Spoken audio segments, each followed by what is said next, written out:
అన్ని కీళ్ల సంబంధిత సమస్యలకు రీజనార్థోస్పోర్ట్ హైదరాబాద్లో అధునాతనమైన సర్జరీ లేని వైద్యం.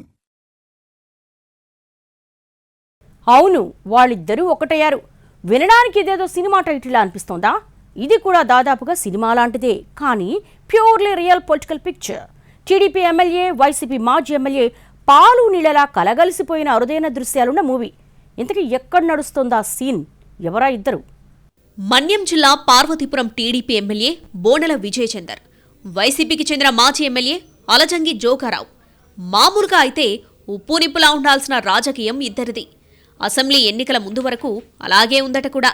కానీ ఎలక్షన్స్ తర్వాత సీన్ కంప్లీట్గా మారిపోయిందట. మనం పార్వతీపురం అనుకుంటూ ఇద్దరు యుగలగీతాలు పాడుతున్నట్టు చెప్పుకుంటున్నారు స్థానికంగా. ఇదసలు స్థానిక టీడీపీ క్యాడర్కు మింగుడు పడ్డం లేదట. వైసీపీ వాళ్లకు ఎట్టి పరిస్థితుల్లో సహకరించవద్దని ఓవైపు స్వయంగా పార్టీ అధ్యక్షుడు చంద్రబాబు చెబుతుంటే, పార్వతీపురంలో ఈయనగారు అలాయ్ చేసుకోవడం ఏంటని తెలుగుదేశం కార్యకర్తలు ఫైర్ అయిపోతున్నట్టు సమాచారం. ఎన్నికలకు ముందు ఆ టైంలో పచ్చగడ్డి వేస్తే భగ్గుమంటుందన్నట్టుగా వ్యవహరించారు ఇద్దరు. నన్ను గెలిపించండి, ఆ ఎమ్మెల్యే అక్రమాల సంగతి తేలుస్తా, ఉక్కుపాదం మోపుతానంటూ వీరావేశంతో స్టేట్మెంట్స్ ఇచ్చేశారట బోనెల విజయ్ చందర్. కాని గెలిచాక ఉక్కుపాదం సంగతి తర్వాత జోగారావు పాదాలు ఎక్కడ కందిపోతాయోనన్నట్టుగా పూల కార్పెట్స్ పరుస్తున్నారంటూ టీడీపీ నాయకులు మండిపడుతున్నట్టు సమాచారం. మాజీ ఎమ్మెల్యే జోగారావు వేసే మంత్రాలకి సిట్టింగ్ శాసనసభ్యుడు విజయ్ ముగ్ధుడైపోవడమే అందుకు కారణమన్నది నియోజకవర్గంలో నడుస్తున్న టాక్. అప్పుడు అంతలా ఊగిపోయిన బోనెల ఇప్పుడు మాత్రం అసలు పాత తప్పుల ప్రస్తావనే తేవడం లేదట. పార్వతీపురంలో దేవునిబంద, బిల్లబంద చెరువులు కబ్జా అయ్యాయని, తాను గెలిస్తే వాటి సంగతి తేలుస్తానని ప్రచారంలో చెప్పిన బోనెల ఇప్పుడేం చేస్తున్నారన్నది ఎక్కువ మంది క్వశ్చన్.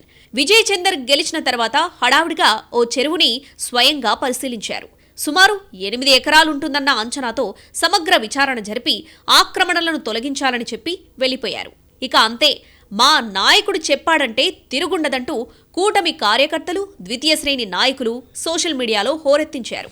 అక్రమాలపై ఉక్కుపాదం తప్పదంటూ పెద్ద స్లోగన్స్ మోగిపోయాయి. కట్ చేస్తే 9 నెలలు కావస్తున్నా ఇంతవరకు ఆ ఊసే లేదని తెలుగు తమ్ముళ్లే గుసగుసలాడుకుంటున్నారట. ఇదొక్కటే కాదు, ఆ మధ్య రేషన్ డీలర్ల ఎంపికలో కూడా వైసీపీకి చెందిన వారికే ఎక్కువగా ప్రాధాన్యం దక్కిందని చెప్పుకుంటున్నారు.